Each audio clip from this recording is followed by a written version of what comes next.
Thank you for downloading the Barbecue Central Show. Maybe you're listening to this now because you missed the live version Tuesdays from 9 to 11 p.m. Eastern Standard Time. The Barbecue Central Show is brought to you by these sponsors, which I am extremely grateful for. The Barbecue Guru, makers of automatic temperature control devices. Their website, thebbqguru.com. Big Papa Smokers, creators of some of the best rubs out there and retailer of many different grills and barbecue products. Their website, bigpapasmokers.com. Butcher's Barbecue, creators of injections, rubs, and seasonings. Their website, butchersbbq.com. Green Mountain Grills, some of the best pellet cookers out there on the market today. And their website is greenmountaingrills.com.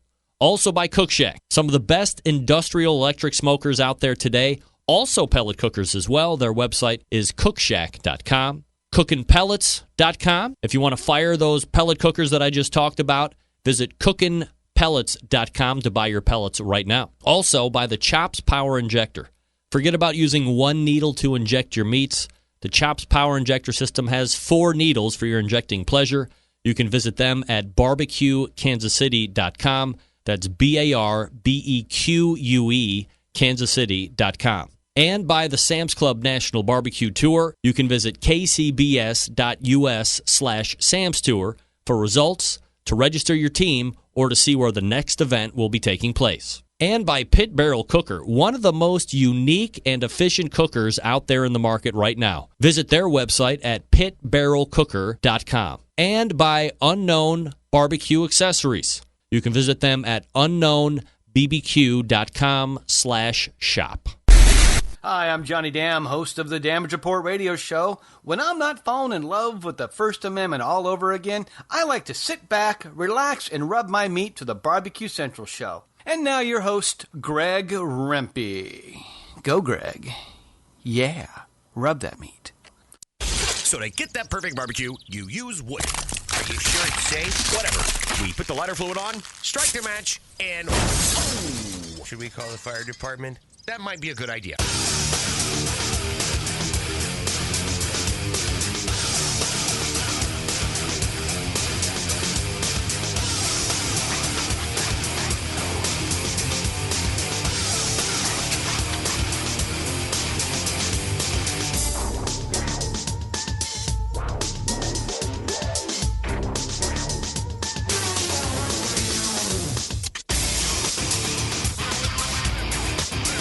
All right, good evening, and welcome to the Really Big Barbecue Central Show. This is the show that talks about all things important in the world of barbecue and grilling. We broadcast live and direct from the Rock and Roll Hall of Fame city of Cleveland, Ohio. It is the barbecue capital of the North Coast. I'm your program host, Greg Rempe. Happy to have you aboard here on your Tuesday, and if you want to jump in on the show tonight, I'm more than happy to have you. It's a phone call, 216-220-0966. It is an email, if you would prefer, Greg at thebbqcentralshow.com. And here's what's happening in case you didn't get the newsletter. Coming up in about 12 minutes from now, perhaps 2016 is a year unlike any other that we've seen as it relates to the number of book efforts and its relation to the industry that we love to cover, that being barbecue and grilling. So it should probably come as no surprise that one of my guests tonight has written a barbecue book, and it is due to be released in just a few weeks, September 12th to be exact. This one, a history book, a reference material, if you will, in regards to Virginia barbecue. Joe Haynes from OC Barbecue, Obsessive Compulsive Barbecue, joins me to talk about his new book, the Virginia Barbecue Book. Then at 9:35, we have a kind of a special guest. Perhaps some of you would think him to be a celebrity on the Instagrams. I do. I follow him. He's got plenty of followers. Tens of thousands of followers. A lot of his posts getting thousands of likes. So you know we're going to be talking about the business of social media as well as just his cooking chops which seemed to be flawless when you look at his Instagram. The pitmaster of Zilla's Pit Barbecue, Big Perm, will be joining. Big Perm. I'm going to call him Big Perm, whether you like it or not. Then we're going to move to the second hour, and we'll get into the competition barbecue world.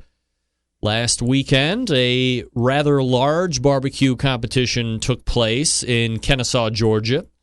The Pigs and Peaches Barbecue Festival, to be exact, a Georgia Barbecue, GBC, Georgia Barbecue Championship qualifier.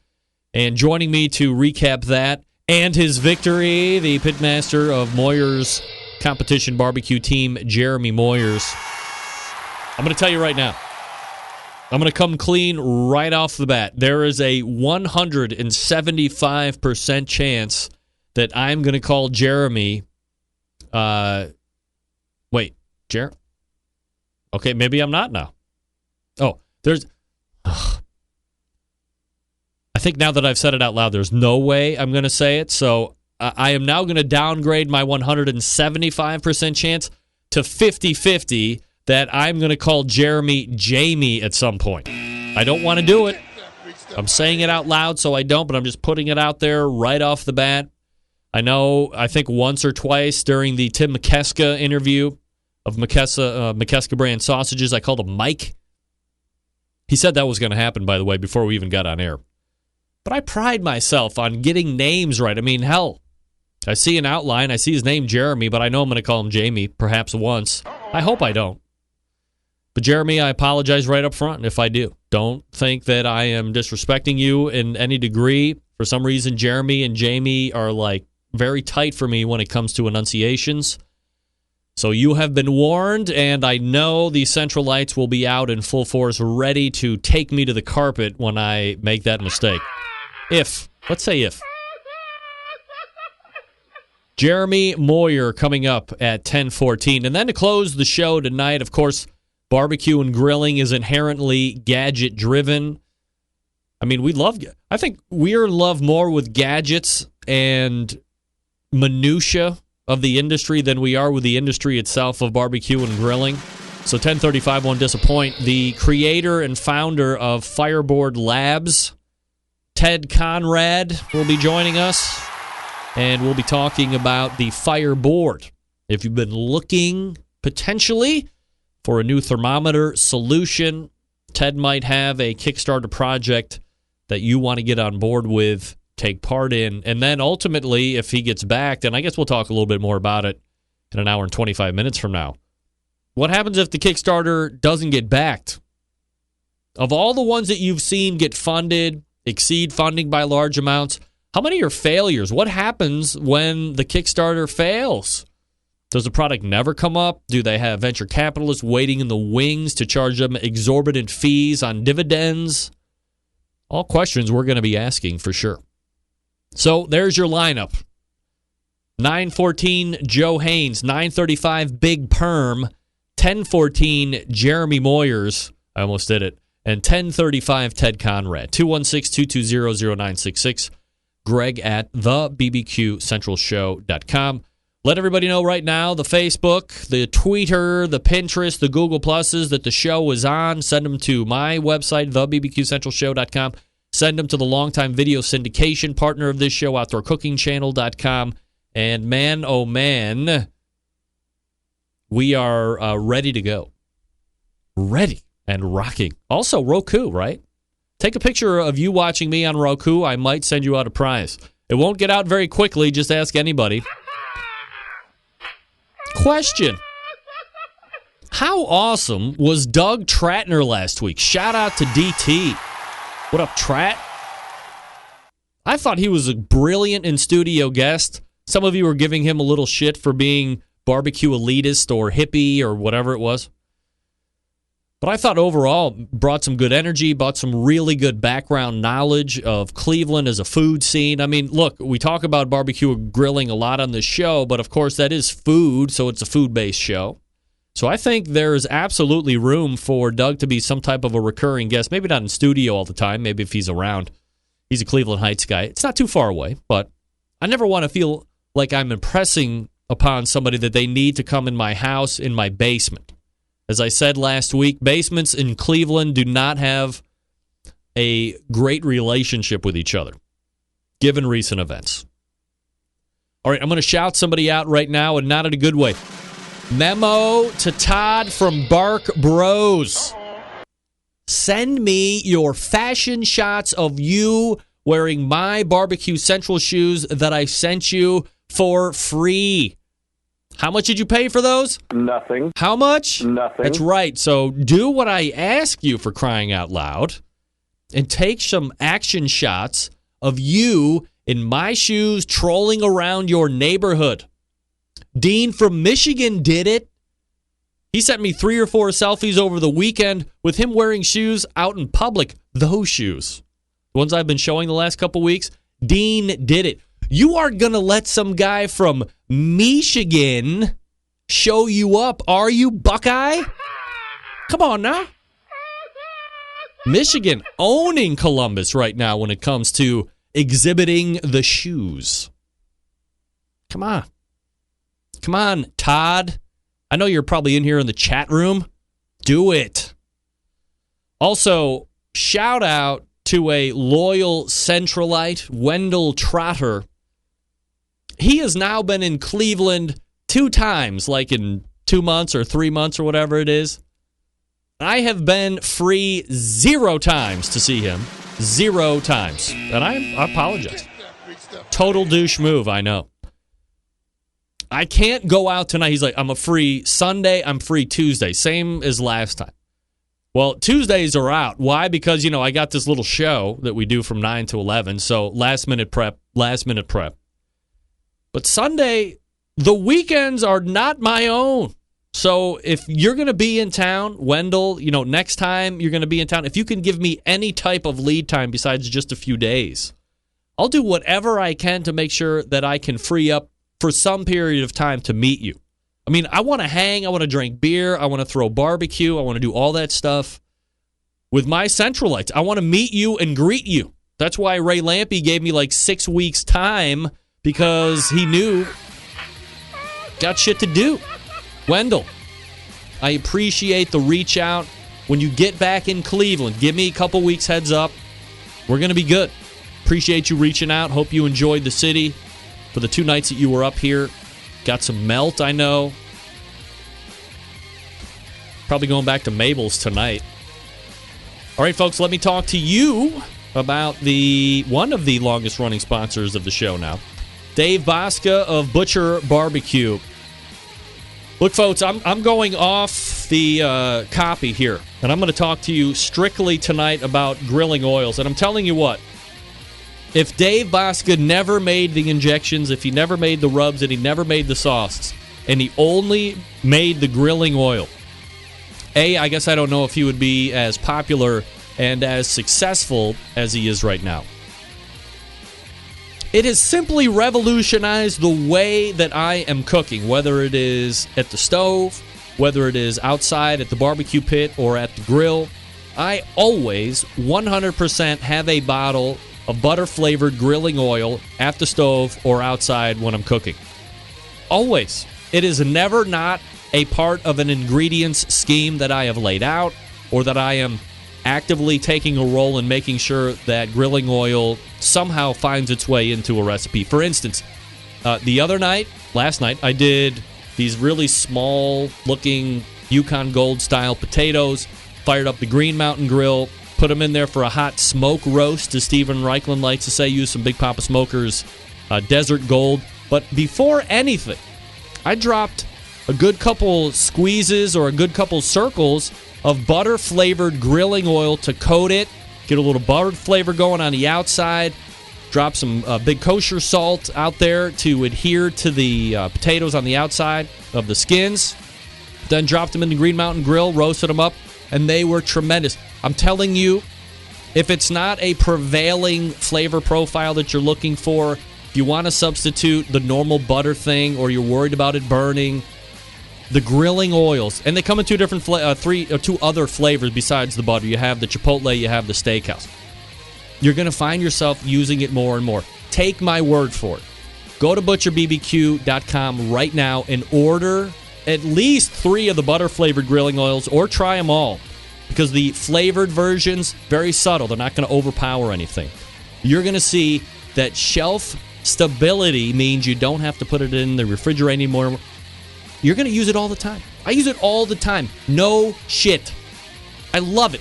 I love it. I'm the biggest believer in grilling oil ever. I hope you try some sooner than later. ButcherBBQ.com. That's ButcherBBQ.com. We are back with Joe Haynes. Stick around. Be right back.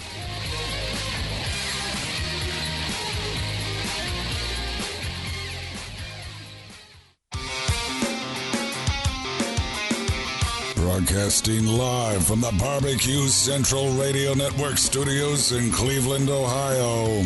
You're listening to the Barbecue Central Radio Show. Once again, here's your host, Greg Rempe. Hey, welcome back. This portion of the show is being brought to you by the Sam's Club National Barbecue Tour. 31 cities, $500,000 in cash to be had, plus eternal bragging rights if you win the whole damn thing. This weekend, the Sam's Club Barbecue Tour rolling into Ypsilanti, Michigan for a local qualifying event to keep up with the Sam's Tour, to see results, or to see where the next event will be. You can check out the website, kcbs.us/Sam's Tour. That's kcbs.us/Sam's Tour. All right, my first guest tonight has been on a long and exhaustive journey in regards to getting his History of Virginia Barbecue book out to the consuming public. It is going to be available for sale on shelf September 11th, but available for pre-order right now on such websites as Amazon.com, Barnes & Noble. Let's talk a bit about Virginia barbecue with the author himself, Joe Haynes, joining me here on the show. Joe, how are you, buddy? Doing good, Greg. How's it going? Absolutely fabulous, Joe. Appreciate you making time for the show tonight. And I guess as we kind of get started here, talk to me about the term barbecue, Joe, and how many versions do you see of that word existing today here in the States? Wow.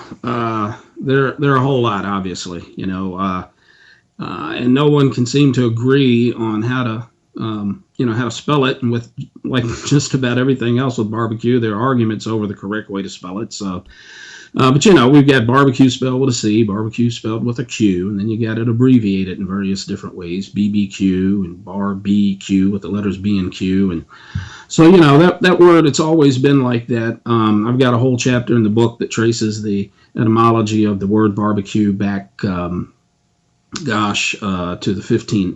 1500s when it was a Spanish and a Portuguese word. And then when it became an English word, the first spelling, I dug up some stuff that's older than the Oxford English Dictionary tells us about. Oxford English Dictionary tells us that the English word barbecue was first appeared in English literature in about 1661, but actually found it in a old pamphlet written about Barbados. There was a fellow that lived in Barbados in the 1640s, and they were using the word barbecue there at that time, but he spelled it Barbycu. So that word has been around a lot longer than we previously thought.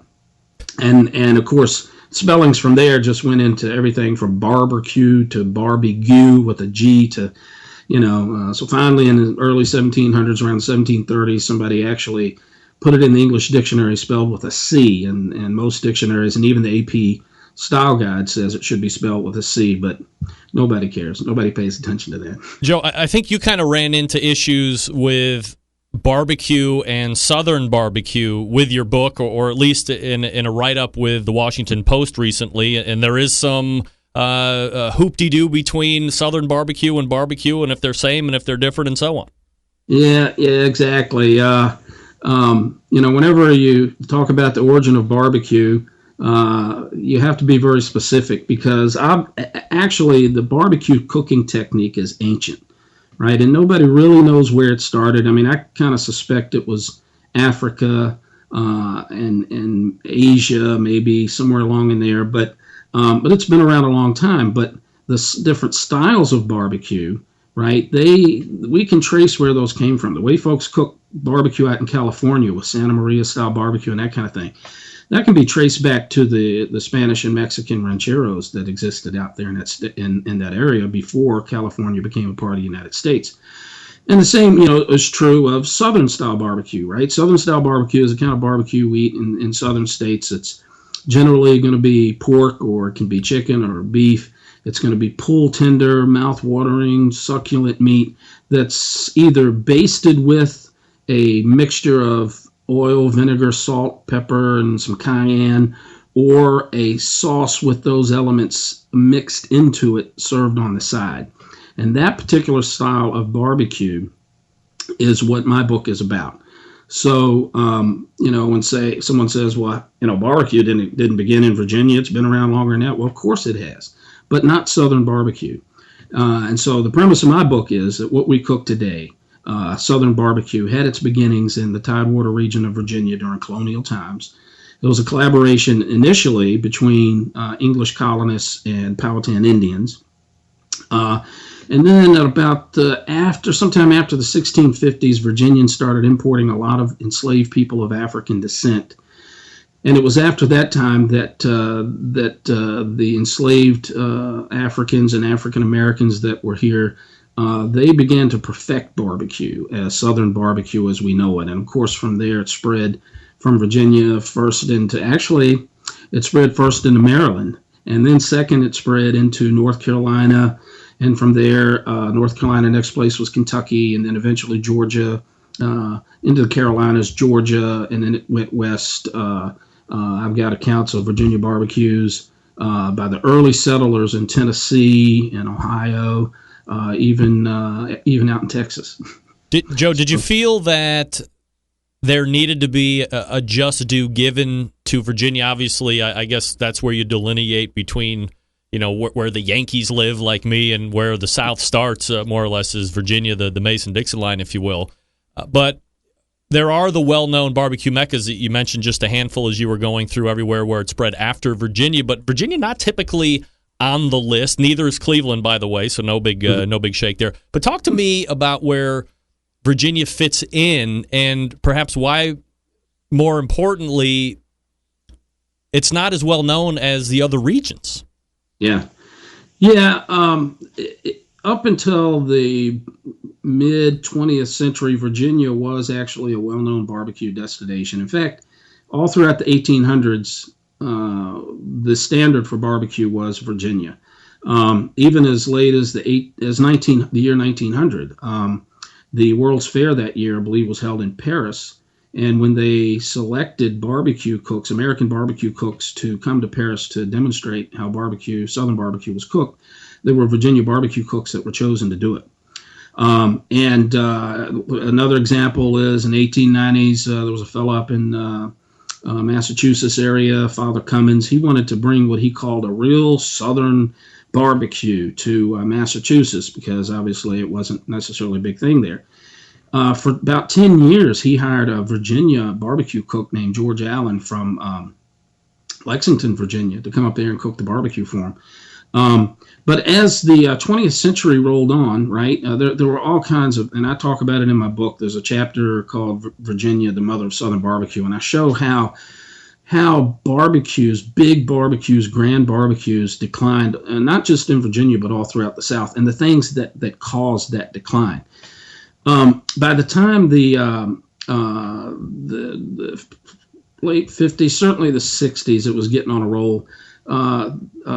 People that wrote about barbecue began to start this modern mantra that we have of North Carolina, Texas, Kansas City, and Memphis. And of course, there are people, in Kentucky and Georgia, that have tremendous barbecue traditions that are like, hey, we cook barbecue a little different here in Georgia. We cook barbecue a little different here in Kentucky. But for whatever reason, North Carolina, Texas, Kansas City, they get all the press. But in Virginia, I think a lot of it, what happened is the old timers that cooked the barbecue, they either passed on and closed their restaurants or catering businesses. And the people that came in to take them over, the ones that continued, didn't necessarily understand the history that they had. In fact, I've talked to people that own barbecue restaurants in Virginia that were started years ago, and new owners took them over. And I know the history of the places better than they do. And I know of one particular place that they serve an authentic Virginia-style barbecue sauce that can be traced back at least to the 1800s. Wow. And it's prevalent all over the south side of Virginia. And I asked them what kind of sauce it was, and they said it was a Southern barbecue sauce. And I was like, actually, this is a authentic Virginia barbecue sauce. And it turns out the people that originally started the restaurant years earlier were from the Dinwiddie-Petersburg region, which is where that sauce is most prevalent. So a lot of it has to do with people just don't know. A lot of it has to do with the fact that, for example, in Richmond, back in the 60s and the 70s, some people from North Carolina moved into Virginia. They started opening these barbecue restaurants.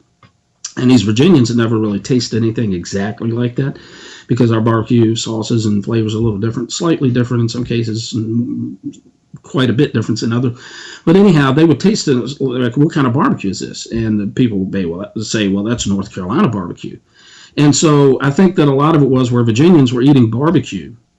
And then they go to these North Carolina sourced places and they notice North Carolina barbecue. It's kind of like you don't go to China and order Chinese food, right? You just order food. But when you come to this country, you order food, or you want Chinese food, you order Chinese food. And so in Virginia, you either order barbecue or North Carolina barbecue. So I think that some of those dynamics were in play as well. But there are a lot of those kinds of things, I believe, that impacted on why Virginia barbecue kind of dropped out of favor with the press. And I think, of course, the multitude of voices have a lot to do with it as well, right? One person writes about barbecue in North Carolina. Of course, that's, people that grow up in North Carolina, that's what they know. And so they write about North Carolina barbecue. And then somebody doing research wants to write about it. Look, North Carolina barbecue. And they kind of feed off of each other so that now this barbecue that's cooked out in Kentucky, where folks take Boston butts and they freeze them and slice them thin on a bandsaw and barbecue them and serve them. That's not even considered in the mantra, but it's a tremendous barbecue tradition they have there as well. So, I have it all documented in the book. It's one of the bigger chapters. There's a lot of dynamics in play there in that, but those are some of them. Those are some of them that, anyway, within the time that we have to talk about it. Joe Haynes talking to me about his book, Virginia Barbecue. His website, by the way, ocbarbecue.blogspot.com, and you can pre-order the book right now, amazon.com or barnesandnoble.com. Will be on shelves September 12th. Joe, I always love hearing about the insider info on business when it comes to books. And look, there's a lot of barbecue cookbooks out there. Perhaps this year spawned more than any other year in recent memory, the number of cookbooks. But yours is more the research and a reference offering versus the cookbooks that you've been seeing stretched out since the beginning of the year. Are you contacted by a publisher to start this, or are you pitching it and hoping to land somewhere? I had both things happen. However, if you want to do something like this, right? If you can get a publisher, that's great. But the publisher is going to put a lot of demands on you. And, I had a joke when I was dealing with these publishers and negotiating a deal. I had a little joke with my family here, and I would say in my French accent, my best French accent, which is really bad, I'd say, I suffer for my art, right? Because I felt like the French artist that had somebody financing him, telling him what he had to say and what he had to do with his art, right? But you're going to have to make some compromises with your publisher because you really want to be a partner with them, right? And so you have to help them understand what their needs are for a product from a business perspective, and kind of balance that with what you're trying to do as an author and what you're trying to say and trying to accomplish. So my book is a paperback, right? It's right here. And the reason it's a paperback was part of the compromise with the publisher. I wanted to write a lot more, right? In fact, I've got like 2 more books coming out. But in order to get to a little over 70,000 words, we compromised and said, okay, no hardback, we'll go paperback. And to me, it was worth it perfectly fine because I got more material in the book. So if you can find a publisher, great, but just be ready to work with them to be able to build a product, modify your book in a way that becomes a profitable product for them, and you'll have a really good partnership. So you're bringing a finished product to a publisher basically this time around, and since then you've negotiated multiple books to spawn off of this one? No, I have not actually. I have... very interesting, right? One of the books that I've written, that was actually mainly material cut from this book, a publisher was very, very interested in it, a very prominent publisher, and I was very excited until one of their editors asked me to cut something that I felt to be one of the capstones in the book. For example, I was writing about Gus Joubert, the famous Kentucky burgoo cook. Everybody's written about Gus Joubert. I dug down deeper and researched into this guy and the people that worked for him, and I found 3 of his African-American cooks who actually did the work. I have their names, I have information about them, various other bits of information that I feel is really the capstone of the book. It's information that that's the kind of thing I like to focus on. The publisher didn't like that part of the book at all, and they felt that it offered nothing to the book, and to me, that's one of the main reasons for writing the book. So I kind of backed out of that, and I'm redoing that book, and I may even self-publish because I don't want to deal with that kind of thing. The book, the material in the book, I think is very important. It's material that no one's ever written about, and it actually credits the people that did the work of cooking things like burgoo, Brunswick stew, barbecued hash, and it has a little different perspective than every other book like it on the market, and it has a lot of information that's not found in those books as well. So if I can't find a publisher that likes what I did and can't see the value in that, well, hey, there are all kinds of self-publishing options out there as well. Joe Haynes joining me here on the show, talking about his book Virginia Barbecue, which is available for pre-sale right now, Amazon.com, BarnesandNoble.com, and on shelves September 12th. Joe, an interesting fact about you wrote the Virginia Barbecue Proclamation, which passed as a House joint resolution earlier this year, where it was resolved that May through October of each year is Virginia's official barbecue season. So certainly pretty cool. Why is it important for you to pursue considering that and getting it pushed through on a kind of national level when, for state level, when on a national level, Memorial Day through Labor Day is widely considered to be a barbecue and grilling season anyway? Yep. Yeah, it is. However, the old accounts that I have of Virginia barbecues, they talk about the months May through October as being Virginia's barbecue season. So it's kind of a tradition in Virginia that Virginians have kind of forgotten about.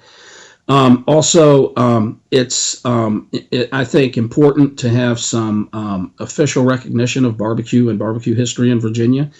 Because part of what I'm doing, is like just like what you mentioned, right? What do you mean Virginia barbecue? Well, we have some great traditions. We have some great restaurants with some original, authentic Virginia barbecue recipes that I trace in the book, back 100 years with Virginia cooks and other Virginia cookbooks.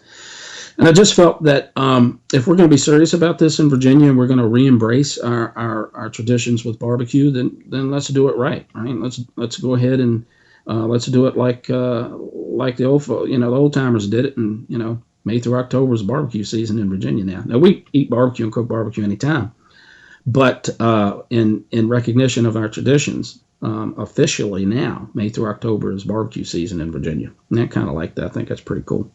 Joe, a lot of people in the chat room are noticing that you got a hot stack kind of off to the back left there. Are you heated up or what? Hot stack? My guitar amps? Yeah. Yeah, I got some back here behind me, and I got a few more on the other side of the wall. That's where I hang all my guitars. I'm in my music room tonight because it's kind of quiet back in here. Another interesting point is you're the guy that has written and also this is not a word, musicaled or made music to the very popular barbecue song Pitmaster, right? Oh, yeah. Yeah, it was a lot of fun. lot of fun doing that. That song was actually inspired by the fellow that taught me to cook barbecue when I was a teenager. But it kind of melded into a tribute to all of the great folks, men and women, that cook barbecue nowadays across our country. So just something I threw out there. And of course, Operation Barbecue Relief, they kind of inspired the last stanza there, where we thank the good Lord above that he's a pitmaster. So, and I say he's a pitmaster simply because of Pete White, the guy that taught me, the late Pete White, who taught me, first person to teach me about cooking barbecue way back in the 70s. Joe Haynes is ready to be thrown out onto the shelves September 12th, but in lieu of that, you can pre-order your book through Amazon.com or BarnesandNoble.com. It's the Virginia Barbecue book. Joe, really appreciate the time tonight. Thanks so much for coming on. Thanks a lot, Greg. I appreciate it. Have a good one. You got it. There he is. The guy that sang and wrote, voiced, did all the music tracks. He tracked it. Is that what they call it? He tracked it? The song Pitmaster. Everybody knows the song Pitmaster, right? Well, he lights the fires down low and slow. He's stoking those coals to the smoky glow. You know that one? Everybody's got it on their iPod, I think. All right, that's Joe Haynes. Go get the book. ocbarbecue.blogspot.com. Joe, you can't bone out for your own website here or what? Come on. All right, check out his book. Thanks again to Joe. All right, folks, let me talk to you quickly about the Chops Power Injector System, 2015-2016 Barbecue Tool of the Year. They come in 3 awesome sizes. Let me tell you about them. The half-gallon Chops Power Injector System, designed for competition or to pump up the backyard warrior. So easy to use, right? Clean it, fill it, pump it, and away you go. If you have just one brisket or pork shoulder to do, you don't need to fill it all the way up. Just put in what you need. It will use it all. Comes with 14-gauge needles, 2 replacement plastic needle adapters, 3 plug screws, a needle protector. This one is $100, plus you pay shipping. Then you have the 1-gallon Chops Power Injector System for the catering and bigger jobs. If you cook, whole hog for MBN, or maybe you're doing 10 shoulders to get that perfect one, this is the one you want to use. It comes with 14-gauge needles, 2 replacement plastic needle adapters, 3 plug screws, and a needle protector. This one's $120, plus you pay the shipping. Then you have the Chops Full Power Injector System, the electric, the commercial and competition Big Daddy. This one's not a holding tank. Nay, it is a 3.5-foot pickup tube that you can put in any size container. That's right. From a few ounces to a 55-gallon drum. It was originally designed for Chef Rob at the Best Barbecue Restaurant in Kansas City. And he said time and time again that with the Chops Full Power Injector System, his briskets are better than ever. It comes with a metal needle adapter, 14-gauge needles, 3-inch 12-gauge needles, 2-inch 11.5-gauge needles, 3 plug screws, and a needle protector. $325, plus you pay shipping. A number of the top pitmasters in the country and world are using the Chops Power Injector System, making their barbecue better than the rest. We're foodies. We live in a world where you need flavor in every bite. This is how you do it and do it fast, and it's not just for meat. How about injecting alcohol into watermelon or other fruits? Every injector handmade in Kansas City, Missouri, USA. If you want to shoot medium ground spices, they got you covered. How about the closed tip, perfect for shooting fatty meats to keep from plugging up the needles with fat? That's right. Chops Power Injector System. Give your barbecue some power. Visit them on the web, barbecuekansascity.com. That's BARBEQUE. That's funny. We were just talking about how you spell barbecue 50 different ways. Well, that's a different way. BARBEQUE, barbecuekansascity.com. That's barbecuekansascity.com. We're back with Big Perm from Zilla's Pit Barbecue right after this. Stick around.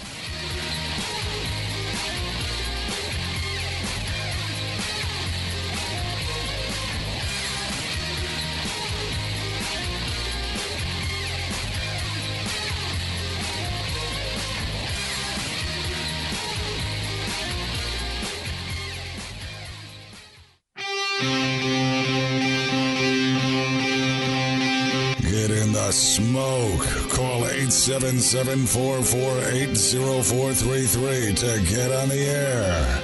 Now, here's your host, Greg Rempe.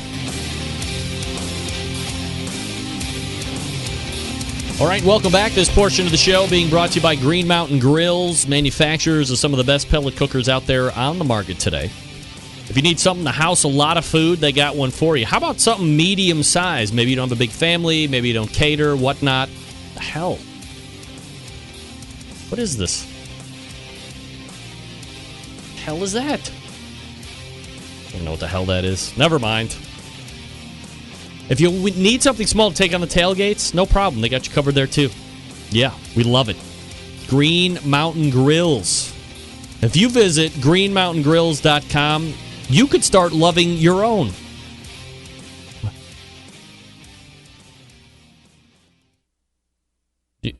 Oh, it's Greg from Barbecue Central Show. I guess I gotta validate myself to, get to Zilla. You visit greenmountaingrills.com. You could love your own Green Mountain Grill just like I love mine. All right. Joining me now is a barbecue and grilling legend on social media, especially on the Instagrams. He's whipping up incredible barbecue delights and putting them up there for everybody to see and drool at. What does it take to get where he is? And what is his background in barbecue? Let's head to the hotline and find out. Please welcome the pitmaster of Zilla's Pit Barbecue, Big Perm, joining me here on the show. Big Perm, what's up? Hey, how's it going? Absolutely fabulous, Big Perm. Appreciate you joining me here on the show tonight. So, I got to ask, Big Perm, huh? Absolutely. It was a long story. Long story short, I used to own a little ice cream business in high school, and I was kind of like in the rougher parts of the neighborhood or the city altogether, as a matter of fact. So they knew I was the guy that kind of, took care of the kids and everything else, but they knew I didn't taking me stuff off a lot of people, basically. So kind of a term of endearment, more or less. Absolutely. I love the kids, love the community any way I could help, I absolutely would. But they also know, I was always about taking care of business, and what I was doing that they knew, hey, I was the guy to come to. Big Perm joining me here on the show. You can follow him on Instagram at Zillas, ZILLAS _pit _BBQ, and give him a follow. You won't be disappointed. So give me some background on you, Big Perm. How are you growing up? What's food play a role in your upbringing? And more or less, how do you get into the whole barbecue scene? Well, when I originally started barbecuing, it was just kind of a little novice thing, looking at my dad, probably at the age of 13, a little bit younger, and just kind of taking notes on how he did some little small things as far as like burgers and hot dogs and stuff like that. But the thing with that was my dad, he wasn't a true like smoker type of guy. I went with my uncles for that, and they are from the country. I was born originally in West Tennessee, maybe less than 100 miles outside of Memphis, a little small town called Brownsville. And we had a nice 200-plus acre farm where we had a lot of wild livestock and everything else kind of growing there. So the food source was plentiful. The food source wasn't an issue. And what we done was every Sunday they had 2 services. Usually when they had 2 services, they'll either have dinner in between or lunch in between, however you want to call it. And the older gentlemen, as similar to my uncles and kind of the other deacons and stuff, they would actually go out and begin to roast ribs or, maybe a whole chicken or something like that. And I always took to that crowd, the older crowd. I always like to learn and see what they was dabbling with, just to be a little kid, just being nosy, trying to see what's going on. So, and then after I got done doing that, it was more or less like, okay, I could do that if I wanted to. It was fun.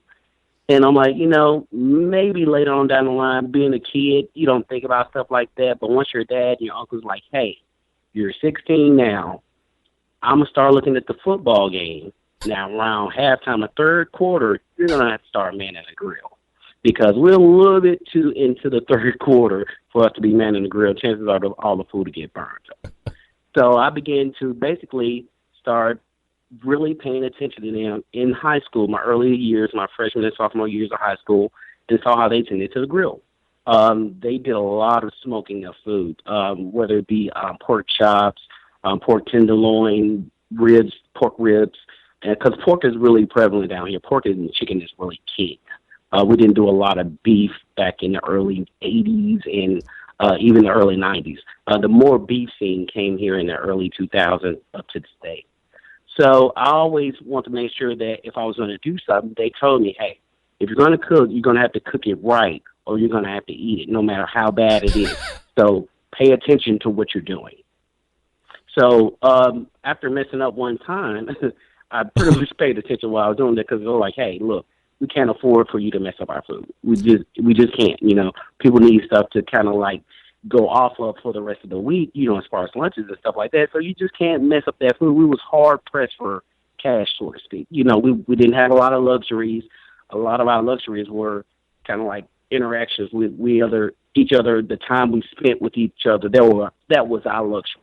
So when we had food and food was really scarce, we wanted to make sure that not only did we take time with the food that we cooked, but, you know, we want to make sure that we appreciated all the time that we put into our cooks as well. Big Perm joining me here on the show from Zilla's Pit Barbecue. You can follow him on Instagram at Zilla's_Pit_BBQ. You know, Perm, we know Memphis, obviously a barbecue mecca in this country, known throughout the land, but what about the rest of the state? Are there different regions within Tennessee and you find different styles of barbecue, or is it kind of one and the same? Memphis kind of speaks for the state. No, it's definitely regional. You have West Tennessee, Middle Tennessee, where I'm currently located in Asheville, and you have the Eastern Tennessee. And the Eastern Tennessee caters more towards the Knoxville, where it's a heavy vinegar-based style sauces, and even the foods, the way they actually marinate their foods as well. So it's pretty. The state's almost divided in three different sections, but they all tend to blend their styles. The West Tennessee, the Middle Tennessee, they do a lot of borrowing as far as like style from West Tennessee, because a lot of individuals migrated from the small fields and stuff to come to Nashville to go to either high school or college or get some kind of education. So they brought those styles with them. Talk to me about catering. Are you into that? Do you cater for hire? Or you just cater for friends? What's your deal? Well, the way I set up my catering, which is really crazy how I got into it, we began doing competition barbecue, and we began to win a large number of awards, and my wife was like, hey, you know, we may be onto something. Just see how the catering whole deal starts. Let's start with a party that she knew someone needed some barbecue, because barbecue really began to start to take off.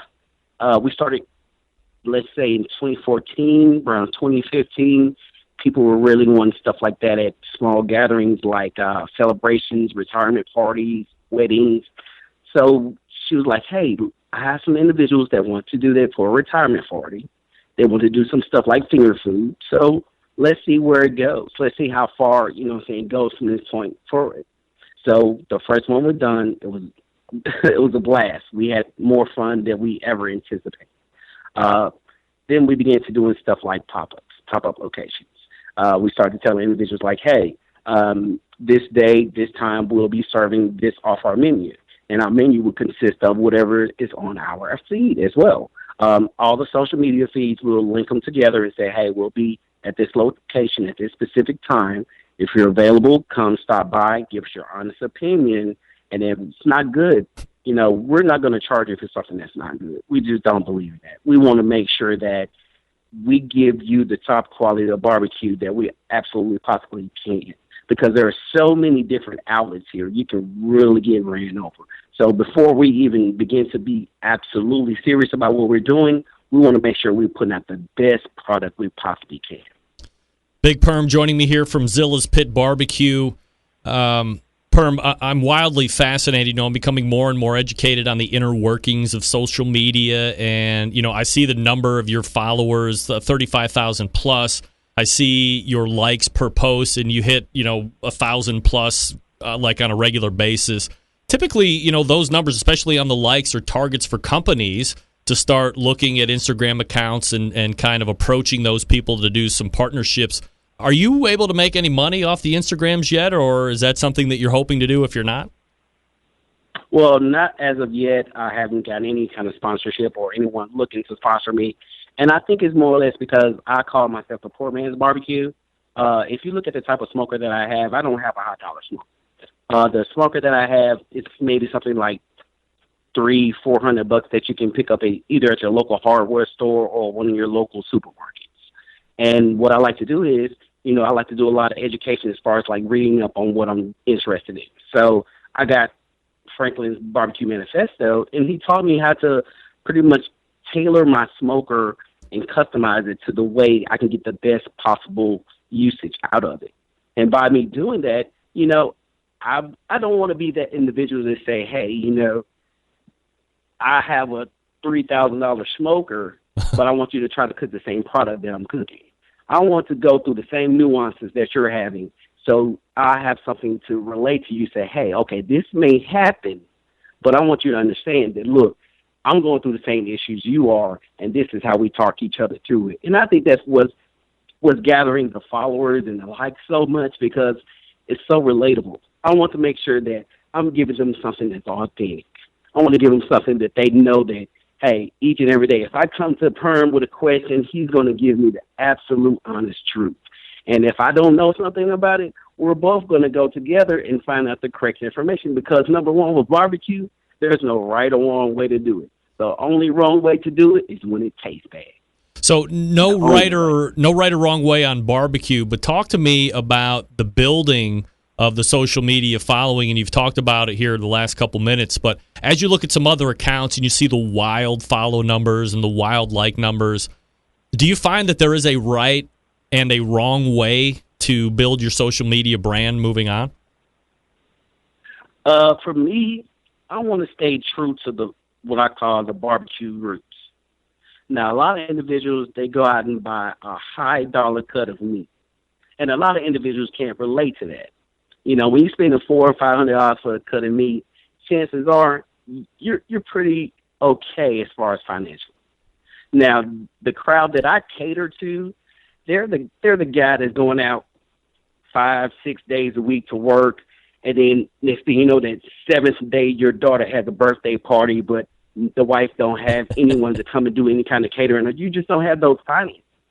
So what I try to do is I try to help the guy that don't have that kind of income to bring out the best possible cook session that he can, to say, hey, I don't have $200 or $100 to purchase just on meat, but I can get these select cuts of meat, and what I can do with them is make them look as if they are those upper echelon cost and cuts of meat, and cook it to the point. And that's the beautiful part of barbecue, where you can cook those scrap pieces of meat, and people become so surprised how wonderful they taste. And you tell them, like, hey, this is what this cut of meat costs. This is what I'm doing to take and tenderize and moisturize and create different flavors. They get more astounded by you being able to do that with small cuts of meat than it would if you spent $400 or $500 or even $100 for a steak, because they know you took time out to make sure that it matters.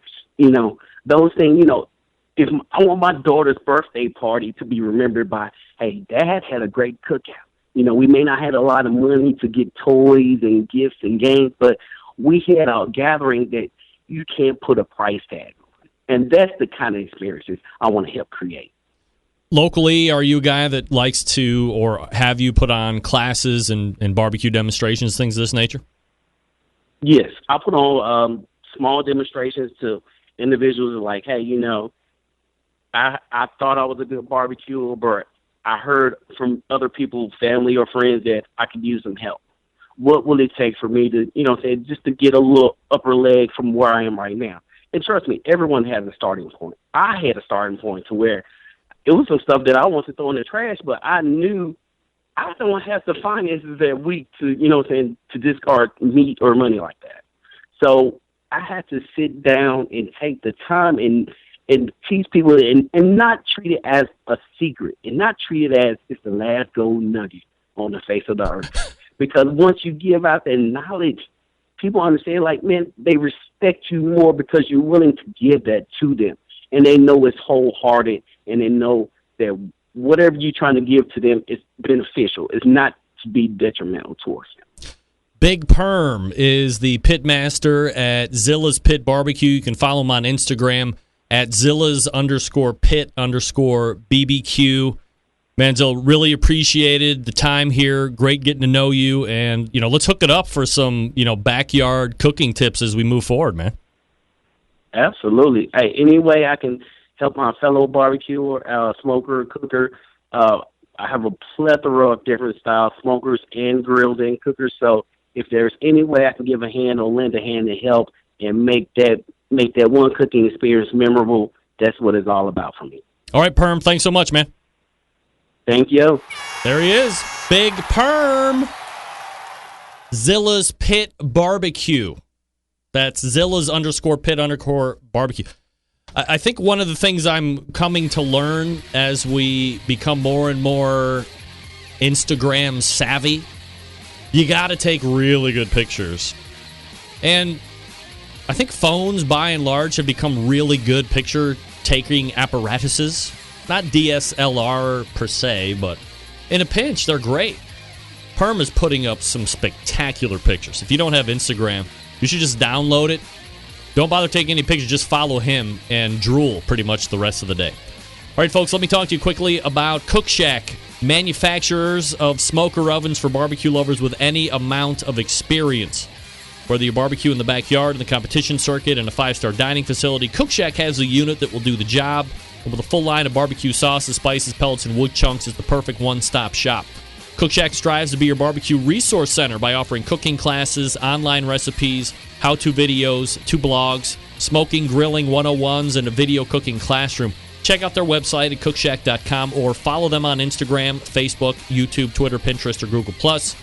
Get advice and share your passion for barbecue on their world-class barbecue forum. Cook Shack pellet-fired smokers are the choice of champions because they were designed by a champion, Ed Fast Eddie Morin. The FEC 100 and PG 1000 are always customer favorites. The PG 1000 can double as a smoker and a grill. Low and slow, hot and fast. The pellet grill line gives you the most for your money. Cook Shack residential electric smokers are the #1 smoker in the industry. High quality means high durability and versatility. Anything you can cook in an oven, you can make in a Cook Shack, especially jerky. It's a jerky making machine. It's a little song I just made up. Cook Shack electric smokers are jerky making machine. Passion and dedication drives Cook Shack's manufacturing, with quality always being at the forefront. Here's a little rhyme I say each and every week. Get the best in barbecue since 1962. Call 800-423-0698. That's 800-423-0698. Or visit the website, cookshack.com, and let them know that the Barbecue Central show sent you their way. Let them know their support of the show is reaping their rewards. Consider the sponsors. That's all I'm asking. Cookshack.com. That's cookshack.com. We're back to wrap the first hour right after this. Stick around. We'll be right back.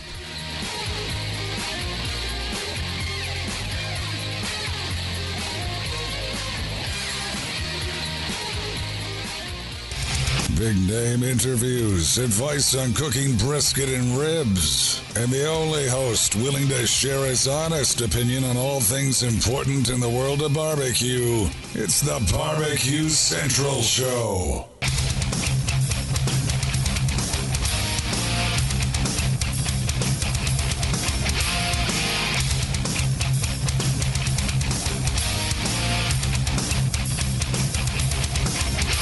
All right, welcome back. Thanks again to Big Perm from Zilla's Pit Barbecue. Again, on the Instagram, Zilla's _pit_BBQ. He's got fantastic pictures. If you visit my main website and you buy off of Amazon, please use the Amazon.com link at the top and then purchase through the website. We get like a little bit of a referral fee or something like that. Yeah. I think I signed up for that whole affiliate link thing about 10 or 11 months ago. Today, 11 months later, $90 richer. Here comes retirement! Oh, yay. Anyway, every little bit helps, right? That money gets dumped right into the show. At some point next year, we're going to be rebuilding the Tower of Power, which is code for my computer. I'm smelling 12 cores. I'm swelling and smelling. Multiple optical outlets for multiple monitors and camera inputs. And we got the studio set up. Next year, in 2017, is the year of the Tower of Power upgrade. We're either going to get it like a super cool case, like a super cooling case, so it doesn't whine as much as it is now. I have a fan blowing on it right now. It's so hot. We might just locate it outside the studio. We're going to drop air conditioning in this studio for next summer because it's friggin' hot like you wouldn't believe. Right now, next hour, I will be glistening right here. The light's not helping, I know. All right, that was Big Perm. And before that, Joe Haynes. That was your first hour. Joe, by the way, has the book out, Virginia Barbecue. So if you're interested in reading up on the Virginia Barbecue book, September 12th, it's on shelves, Amazon.com and BarnesandNoble.com for pre-orders. By the way, we'll give away a new book as we go from 1 hour to the next. If you can email me the Commonwealths of the United States, the Commonwealths, you get a free autographed copy of Joe Haynes' book, Virginia Barbecue. So do that now as we get ready to switch over to the second hour. Send me a list of all the Commonwealths of the United States. There are not many, but they're tricky. And don't cheat. Don't cheat. I'll know if you cheat. All right, we're going to refresh drinks here as we step away from the first, going to the second hour. Lots to get to in the second hour. Your phone calls and emails as well. 216-220-0966. Email Greg at thebbqcentralshow.com. John Solberg did take a picture of me on Roku. Congratulations, John. No prize needed. All right, so I won't give you a prize then. How about that? All right, we will be back right after this. Stick around. We'll be right back.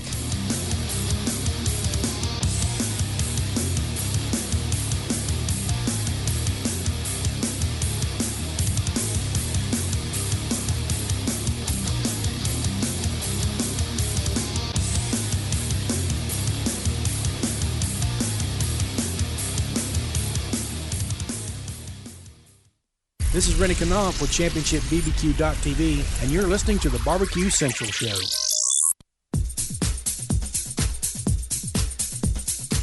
Happy to have you aboard here for the really big barbecue show. Boing. We cook because we have to, and we grill because we want to. Hit me! Fine, how's it going? You have a great show. I'm a big fan. Boing. So what seems to be the problem here? This man looks like he's dead and he's in the crackle. Charbono! It's all about the Charbono, dude! Succulent fish! What? He ate 2 feet for wiener. Now listen, Lavernius, shut your face. I'm shaking like a dog shit peach seeds.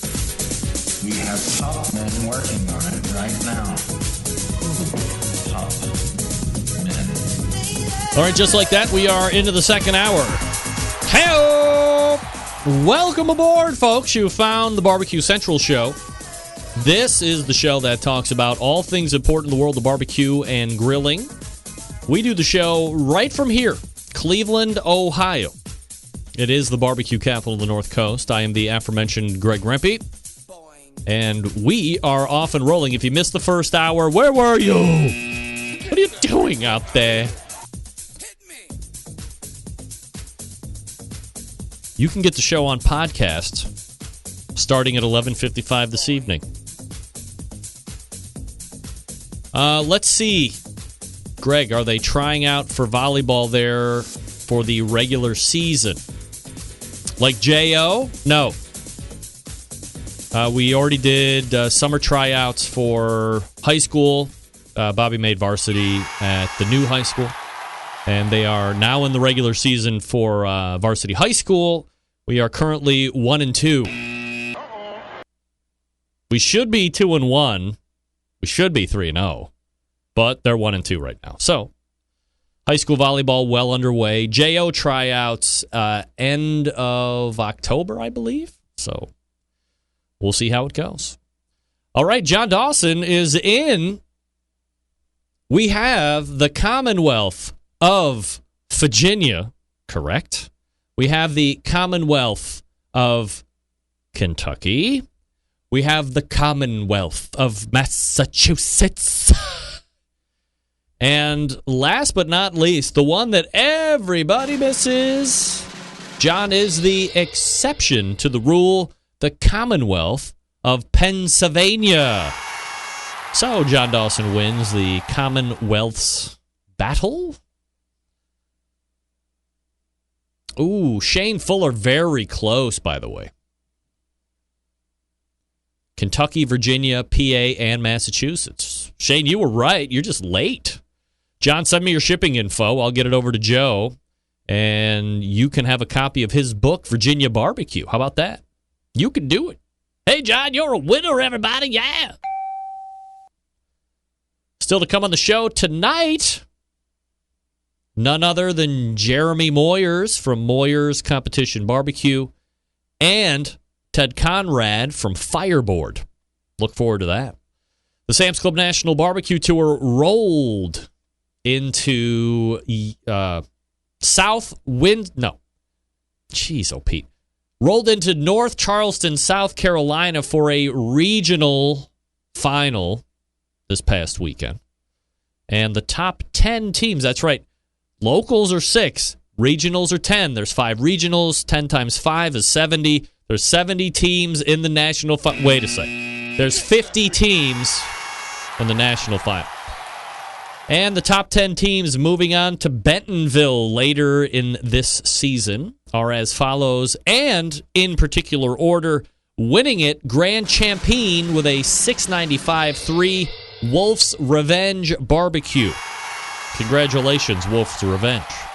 Reserve Grand Champion, Sauced Barbecue Team, 694-8. Number 3, Road Hog Barbecue. Number 4, Apocalypse Now. Number 5, Checkered Flag 500 Barbecue. Number 6, Slaughterhouse 5. Number 7, Smoking Buttheads. Number 8, Smoke in the Mountains. Number 9, Palmetto Pitmasters. And rounding out the top 10 and moving on, Smokestack Redemption. Roughly 12 points, a little less than 12 points from 1 to 10. And a good 4 points, keeping 1 and 2 apart as well. So Wolf's Revenge with a convincing victory and quite a great scoring top 10, I might add. Just shy of 700 points and not far away from 700 points in 10th place, too. The next Sam's Club event, as I mentioned in the first hour, coming up this weekend, 9/3 in Ypsilanti, Michigan. Can you believe that Thursday is September? 2016 rapidly coming to a close. Do me a favor. Tomorrow, please troll my social media outlets. Facebook, which is now not my personal page. I've jettisoned that off. I'm not even... If you're friending me personally on Facebook, I don't want it. Get that big stuff out of here. What are you talking about? We just got a new computer, and we're going to find Facebook and friend you on Facebook. Who are you talking to? I'm talking to Greg. I'm on the phone. Who? Greg. He's your son. He does the show. You know, we've talked about him before. On Tuesdays, he's in the basement talking to people on the internet. Oh, yeah. I like the show. That show's a good show. What's he talking about again? Barbecue. He talks about barbecue. Listen to me. Honey, forget your father. We bought a new computer, and we were just hooking it up. And it makes all of these noises, bing, bong, bong. And then here we are talking to people all over the country and world. We're so connected anymore. So we were going to get on the Facebook and friend you, but I'm hearing you talking about how you're not going to be friending anybody on the Facebook. Well, it's not that I'm not friending anybody, but if you would just go to my show page and like that, then that would be better. I mean, I call you on the phone. It's not like you need to be my friend on Facebook. Oh, I see. Mr. Big Shot over here. You can't be friends with your mother on Facebook, but when it's convenient for you, or when you need some type of recipe instruction because you struggle in the kitchen, you have no problem dialing up my real phone number, do you? You won't send me a Facebook chat or anything. It's not like that at all. I just don't want to deal with the personal page and also the, Just like my show page, Mom. What are you talking about? Look, it's hard enough for me to sit here and get on the line, and now I have to, how many different pages do you have? Forget it. Let me do you a favor. I'm not going to friend you, and don't call me anymore. How about that? I think my mom just hung up on me. Mom, are you there? No, she's gone. I've done it this time. I've pissed her off. Craziness. What'd you hang up on him for? He's a good kid. You're so hard on him. He's just trying to make it down there in the basement. Just mind your business. I'm just kidding. All right. Tomorrow, please troll my social media outlets. Not the Facebook portion, of course, my personal page, but the show page. If you were watching the show last week in the first hour, Doug Tratner, Cleveland Scene's food writer extraordinaire, by the way, widely. I know, but John, it just happens out of the blue, so I'm not even setting up for it. Otherwise, I would have a whole thing going. Off hours from one week to the next. You're going to be proud of me next week if it comes up, John. I promise. The show write-up, originally, let me give you some backstory. Doug Tratner got a hold of me about 3 weeks ago, and we were he just wanted to come in and observe me. He didn't know that I had a show here in Cleveland, barbecue, becoming wildly popular all over the place, especially here in the Rock and Roll Hall of Fame city. And he's like, man, I can't believe you've been doing the show for so long. I didn't know about it, but found out about it. I want to come and watch you and see you and just kind of do a piece on you. So tomorrow, Cleveland Scene in print runs an article, an expose on the Barbecue Central show. How about that? Very exciting. I have no idea. I didn't get an advanced copy. I don't know if he's going to say, hey, he's just a hack, or he tries to sound like this guy. He's got no original anything, whatever. So we'll all see together tomorrow. I'll post links online. But if you're in local Cleveland, please do me a favor and go to one of the Scene boxes and grab a hard copy. It's like Pokemon Go. We'll call it Barbecue Central Show Expose Go. And take a picture of wherever you are. Send it to me. I'll hook you up with a little prize. It'll be great. We'll meet together. We'll do like a meetup, M-E-A-T, a meetup at Proper Pig. I'll buy dinner for everybody that shows me a copy of them in front of the Cleveland Scene box, holding the article. Post it to my Facebook page. And then we'll figure out who the winners are. We'll have lunch together. It's going to be great. We'll have lunch at the Proper Pig. I know those guys. So be wary. Tomorrow for the posting of the Barbecue Central Show expose from Cleveland Scene, clevelandscene.com. Troll it yourself. Start following Doug Tratner and see what happens. I don't know. All right, folks, let me talk to you quickly about the longest-running sponsor of the show, located in Warminster, Pennsylvania, the Barbecue Guru. Gang, if you've been thinking about automatic pin temperature control devices for your cookers, and stop here. This is the company that started it all. They are the creators of this technology. Why are you going to buy from any other company? I don't know. Maybe you're not familiar with how these little beauties work. I'm not going to get into the minutia here, but imagine a product that allows you to set your pit temperature, and one set keeps it running at that temperature all the way through the cook. Sound too good to be true? It's not. This is real life. You can take advantage of this technology right today, because maybe you're a busy working professional, or perhaps you are constantly on the run with kids, doing errands. Quite frankly, you just don't have the time to sit around and tend pit temperatures. The Guru allows you to throw on a pork butt or a brisket or a couple slabs of rib off to do whatever it is you need to get done. And the Guru maintains that pit temperature you set it at. There's a number of different models to choose from. We talk about two here on the show each and every week. Number one, the Party Q, which is like the cruise control of pit temperature control devices. Not a lot of overly techie stuff. It's a one pit temperature situation. You set your temperature you want it to set at, stick the probe in the cooker, and boom. It's a self-contained device. It runs on AA batteries. Come on. You kidding me? Or if you want, like, I don't know. You want to run two pits? You want multiple internal temperatures of meat? Do you want to hook it to a Wi-Fi? Do you want it to emit its own Wi-Fi? Do you? CyberQ Wi-Fi is the one you're going to want to look at. Look, here's the bottom line. Pricing for any of the Barbecue Guru automatic pit temperature control devices have never been lower than they have been this year. They took all distribution back. They're doing it all in-house now. They've dropped prices across the line. So it's not like this is a one-time deal or special deal now or whatever. Forget that. This,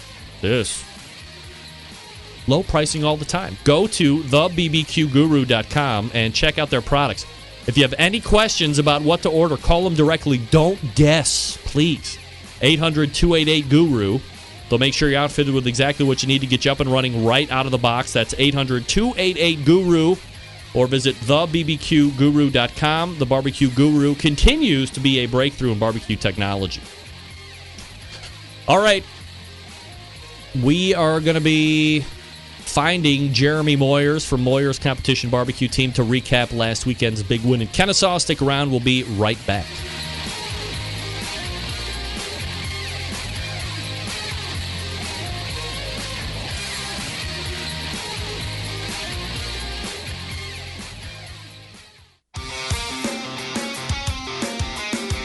Broadcasting live from the Barbecue Central Radio Network studios in Cleveland, Ohio. You're listening to the Barbecue Central Radio Show. Once again, here's your host, Greg Rempe. All right, wildly, there are bets abound that either A, I'm not going to be able to afford lunch because there might be upwards of 50 to 60 people that could be doing the old selfie. The Pokemon show. Can we call it Pokemon show? Why not? Let's just rip it off. 216-220-0966, Greg at thebbqcentralshow.com. This portion being brought to you by the Barbecue Central Show's official pellet sponsor, cookinpellets.com. Your number one source for quality wood pellets for all of your pellet-driven cookers, not just one or the other, all of them. Visit cookinpellets.com for more information or to purchase. You can also visit amazon.com to purchase as well. My first guest in the second hour has been a longtime Centralite and who has also been on the competition scene for quite a while. This season, he is having a great year, currently ranked, this is going to sound bad, but I mean, it's really good when you consider the amount of teams. Currently ranked 217th in KCBS Team of the Year point standings. And this past weekend, his team took grand champion at Pigs and Peaches Barbecue Festival in Kennesaw, Georgia. This happens to be a GBC qualifier, by the way. Here to recap the weekend is the Pitmaster of Moyers Competition Barbecue Team. Please welcome, first-timer to the show, per se, Jeremy Moyers. Jeremy, how are you, buddy? Hey, Greg, how's it going, man? Absolutely fabulous, Jeremy. Appreciate you making time for the show. And a couple different places that we can start here. I guess first place first, right? Let's get some background about you and how you kind of got involved and or introduced to the competition barbecue scene. Sure.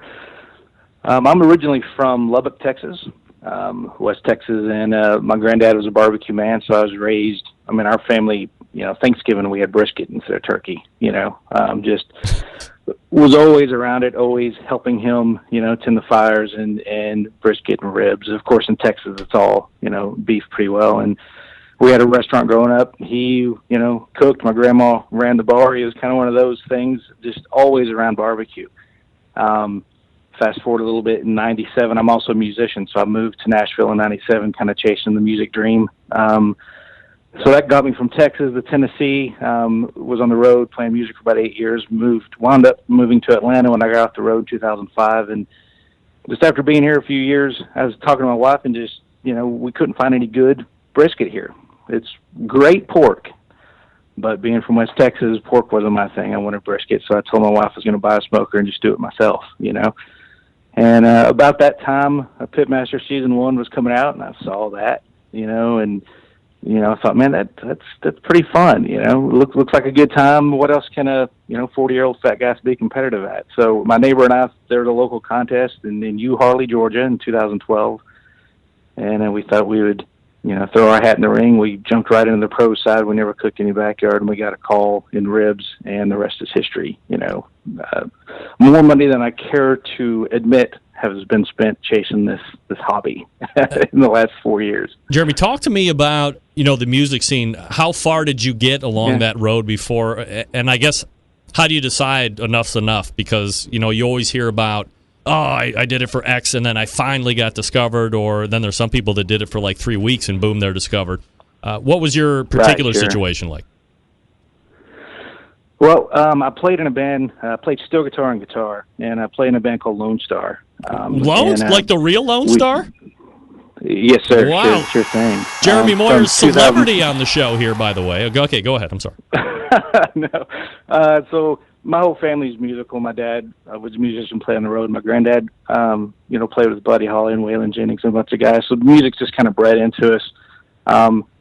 So that's all I ever wanted to do is play music. So in '97, I moved to Nashville. Richie McDonald, our singer in Lone Star, is also from Lubbock, Texas. So I knew him, and they were looking for a steel player and called and said, "Hey, man, I know you're thinking of moving to Nashville, and we're looking for somebody. If you want to join the band, we'd love to have you." So I lucked out, and when I moved to town, had to get with Lone Star, and I was with them from '97 to 2005. So that was a pretty incredible ride. Got to do, see the country, got to see the world, got to do tons of TV stuff, Leno got to do the Grand Ole Opry. In my household, the Grand Ole Opry is, that's the, about as big as it gets. So to be able to do that was just incredible. Wasn't the guy from Big and Rich lead singer for Lone Star at one point, and he got booted out of the band or something like that? Yeah, John Rich and Richie McDonald were the first two records. They split singing. So John sang about half the record, and Richie sang about half the record. And so when I got with the band, John was still with the band, and in fact, we were roommates for a while. When I first moved to town, he's like, "Man, where are you going to live?" I'm like, "I don't know yet." I just pulled into town, hopped on a bus, and was gone for 3 weeks. Got back to Nashville and didn't know where I was going to land. No apartment, no home, no anything. I was just kind of winging it. And he said, "Man, I got a basement. Come live with me." So I moved in with John for a while, and he's just a great guy. If he's your friend for life, and just was extremely helpful. So I can't say enough good stuff about John. But in '98 they split, and he went off and did a solo record first. Then he and Big Kenny got together and did the Big and Rich thing, and they're still, of course, hitting it hard. I see pictures of them all the time, still just selling out arenas and doing huge shows, and so I'm happy for their success. Did you ever get a reach back from him when they started getting on the road, saying, "Hey, come on over here"? Or were you pretty much out of it at that point? When he did a solo deal, we went out a couple of times, and he tried to get me to come on to his ship, I guess you would say. But the Lone Star guys were so good to me. In Nashville, I was kind of equated to it's like a big merry-go-round. It's really hard to get in that circle. Yeah. But once you get to know a lot of people in the town, and you've kind of proven yourself to be able to play and to be a good guy, because on the road you're on stage an hour a night, but you're living in a tour bus the other 23 hours. So you have to be a good guy and get along with folks and whatnot.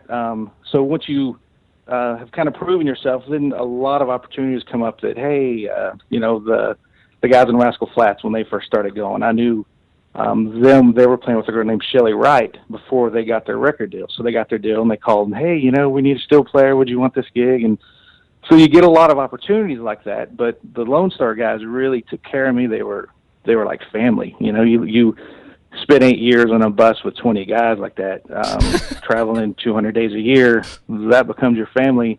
So I was just always preferred to kind of stay loyal. They had been loyal to me, and stay with them, and it was a great ride. But 8 years of it, I'm married now, I have 4 kids, and it's tough when you have a little one, and then you run out to the West Coast for 6 weeks, 8 weeks during the summer, and you get home, and when you've got a 6-month-old and you're gone 2 months, there's a lot you miss. So it just got to a point where the traveling all the time just wasn't worth it. I had accomplished everything I'd ever wanted to in the music world. So Jeremy Moyers joining me here on the Barbecue Central Show. Moyers, competition barbecue pitmaster. So let's uncomfortably transition out of the really cool music talk and go into barbecue. I could talk to you, probably for 2 hours about the music stuff, but nevertheless, who makes up the team? Are you a one-man band? Wow, pun intended, I guess. Or do you have like multiple people? What's the deal on the team? Yeah, well, my neighbor, Bill Bradford, he's my best friend, and we've been neighbors for about 8 years now. So we were getting together at the lake cooking some, and then the contest came up and said, "Hey man, let's go cook this contest." So we've been cooking together the whole time. He works for me, so we've got our trailer backed up to the office, and so like this year, we started cooking for the West Coast offense for Sterling Ball and those guys, and so we got all the new rubs, and so every day at the office we're practice cooking, and so being neighbors and working together and having the opportunity to cook a lot has really helped us this year in making the transition, between our old cooking process, what we're doing now, but yeah, so Bill and I have been cooking together since the beginning. What kind of a pit are you using right now for competitions? We're using Southern Q smokers. Scott Smith, Q&Stew Brewing, makes them here in Eckworth, Georgia. We've been on them about 3.5 years. We cooked on Jambos the first year and a half, and got tired of not sleeping. So we're big fans of the Guru. So we're cooking a gravity feed Southern Q limo. All right. So, Jeremy, talk to me about this past weekend again. You take GC at the Pigs and Peaches Barbecue Festival, which is a GBC qualifier. Just give me a kind of a general recap of the weekend. Anything out of the ordinary that you had to put up with, or was it kind of a run-of-the-mill cook in that regard?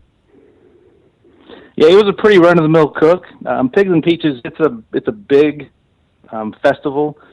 Lots of teams, 2 or 3 stages of live music, rides and zip lines and all sorts of stuff for the kids. So, I haven't heard numbers for this year, but last year, I believe on Friday night, there was 80,000 people there, so it's a big gathering.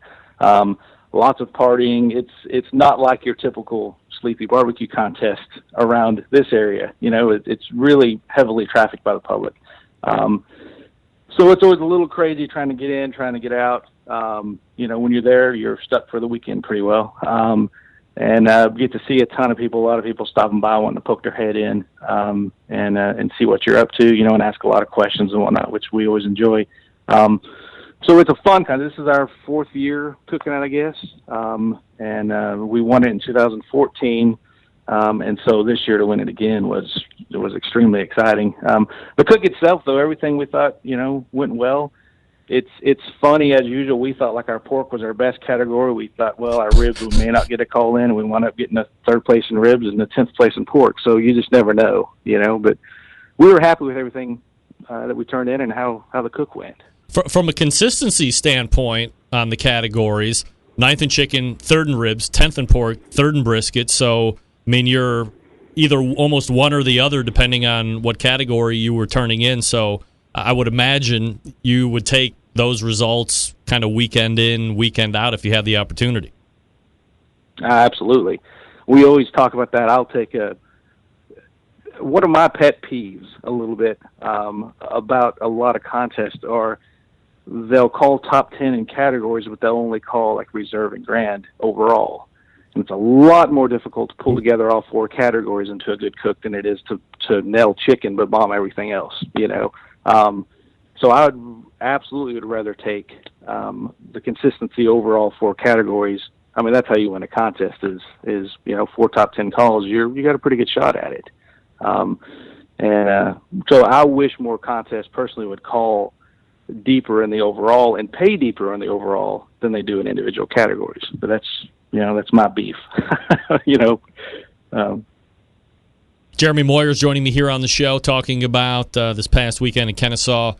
So, talk to me a little bit about that, Jeremy, especially it seems recently there's been a lot of conversation about cost of competition. Some suggest that more specialized the meats have become, the more it's been perhaps excluding some of those who can't afford to keep up with the Joneses, if you will. Do you have a take on the cost of competition and if it's kind of inadvertently becoming an exclusionary type of a situation? Sure. I think it definitely has a tendency. I don't think it has to be that way. I can tell you our team, we've had a good run this year. We've only cooked 5 contests so far because I own a business and just busy with life. But when we've cooked, we've done really well. And I know a lot of other teams that are doing well. We buy our ribs and our pork at Walmart. We're using Smithfield, extra tender stuff, right out of the out of the meat department at the Walmart here in Cartersville, Georgia. Our chicken we're buying at the Publix, which is our local grocery store. We do cook Snake River Farm briskets, but nothing else is this specialty stuff. And it's a lot cheaper. It's local. We're not going to 3 or 4 stores. I don't have to order special meat in. There's none of that stuff going on. So I think sometimes people tend to maybe lean on that a little bit, but you don't have to.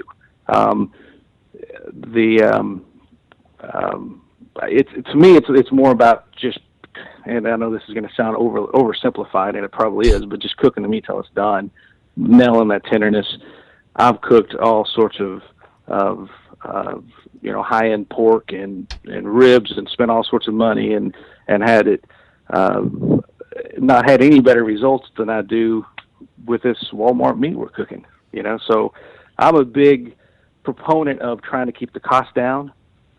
These guinea pig contests that Sterling's doing, I think, are a great idea, where the meat's provided and you've got, entry fee includes all of that, because it does lower that barrier of entry. But if you look at the entry fees, I mean, they're not out of hand. I know, quite a few friends who are contest promoters, and just the expenses that's involved in power and, the waste management side of it, and, renting the property, the payouts, everything involved, $250 for an entry fee just isn't bad, in the grand scheme of things. If you can buy your meat at the local grocery stores, like we are, and you can win with the stuff, there's a ton of teams winning with those, you can keep your costs down. I think a lot of people where they get intimidated or think the cost of entry is getting high is seeing these big rigs out there and all the fancy trailers. And don't get me wrong, we've got a nice trailer with restrooms and bunk beds and the stainless kitchen and all that stuff. It's more out of convenience because it's easier to set up and tear down and, come in Friday and get out Saturday and everything else involved. So I think we do need to protect against that a little bit, but I think that may be a little overstated by some people. I know you can definitely win contests without having to buy all this, specialty meats that everybody talks about. Jeremy, do you see a separate sanctioning body developing at some point that takes, the top X amount of teams and kind of go to a major league of sorts and actually get rewarded with some kind of decent money and promotion and sponsorship at some point? Or is that a lot of continued talk, but there isn't going to be any fruition to that? Sure. I could see that happening. I don't want to open a can of worms here, but I think they better get some of the judging stuff taken care of first. You get serious money on the line at some of these contests, and have some of the judging issues that's been having lately. And it happens to all of us, and it's the game we play, so I'm not sitting here whining about it. We cooked Dillard, Georgia 3 weekends ago. We had 3 good calls. Our pork, we won our table on. Our score was higher than all the judges' average daily scores for that day, and we still got 33rd in pork. That made us finish 11th place overall, where had we have gotten like a 23rd or 24th place pork, we could have won the contest. There again, that's, in retrospect, that's if we had this, if we had that. But if you've got big money and big sponsors online, if you've got a Sam's Club, Bentonville kind of payout, and you get your judges sheet to see you land on some table of death that hasn't been policed, I think that needs to be taken care of before that next level comes into play. Jeremy, where are you going to be competing at next? We've got Smoking Butts and Tires here in Conyers, Georgia. Then we're going out to Sam's Club Bentonville after that. And then we got 3 or 4 here around Georgia. We've cooked, 20, 25 contests a year in the past. This year, business is too busy and family and everything. We're just not getting to cook out much, as much as we like. We'll probably do 10 or 12 contests by the end of the year. Jeremy Moyers is the pitmaster of Moyers Competition Barbecue Team. They took GC at the Pigs and Peaches Barbecue Festival this past weekend. Jeremy, really appreciate the conversation tonight. Thanks so much for coming on. Absolutely. Thanks for the invite. Great. You got it. There he is. Former Lone Star steel guitarist Jeremy Moyer. Andy barbecues really well, but who cares? I had no idea. Did anybody else know that Jeremy was like a world-class, accomplished musician who was on tour with a real with a real band, not like most of us who dream about being in a band? For instance, let me give you an example. At Ohio University, I may or may not have been known to sit in with Shade Tree, the band, and sing because I have golden pipes. I wrote a song once and I sang it out. I'm not kidding.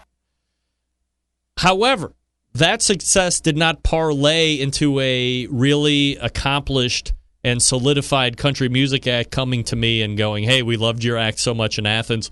We'd love you to go out on tour with us for 8 years. Wow. Jeremy Moyers, famous. And I never called him Jamie, not once. I knew if I said it out loud enough times, I would put up that mental roadblock. Thank goodness for me. All right. We have Ted Conrad coming up out of the bullpen to talk about the Fireboard. But now I will talk to you about a company that Jeremy is sponsored by. Big Papa Smokers, the one-stop online shop for anyone interested in barbecue, featuring a comprehensive selection of all American-made grills, spices, sauces, accessories, even a kit that gives you everything you need to make a world-class smoker out of a 55-gallon drum. Big Papa Smokers has made a name for itself in recent years by winning an award-winning line of championship rubs. The rubs have won almost every major barbecue competition, period. They've also banded together with fellow California-based rub company Simply Marvelous Barbecue to form what has now become known as the West Coast Offense. Defying conventional wisdom, these two California-based rub makers have cornered the market on competitive barbecue and begun to redefine the flavor profile that competitive cooks from across the country have begun to aim for. The other competition stuff that BPS is involved with, their own contests, King of the Smoker, Guinea Pig, as Jeremy mentioned as well. On top of all that, Big Papa has created a unique brand ambassador program called the BPS Elite Team, featuring 15 of the best competition teams in the country working together to promote camaraderie, competition barbecue, and to benefit children's charities across the U.S. Keep in mind, please keep this in mind. Big Papa's has been able to do all of this with only 5 or 6 years being in the biz, turning the competition barbecue world on its head, creating their own unique competitions, becoming a staple of a nationwide restaurant chain, that being BJ's Restaurant and Brewhouse, and benefiting children's charities across the U.S. Just the beginning for Big Papa Smokers. Again, the website, bigpapasmokers.com. That's bigpapasmokers.com. All right, we are back with Ted Conrad from Fireboard right after this. Stick around. We'll be right back.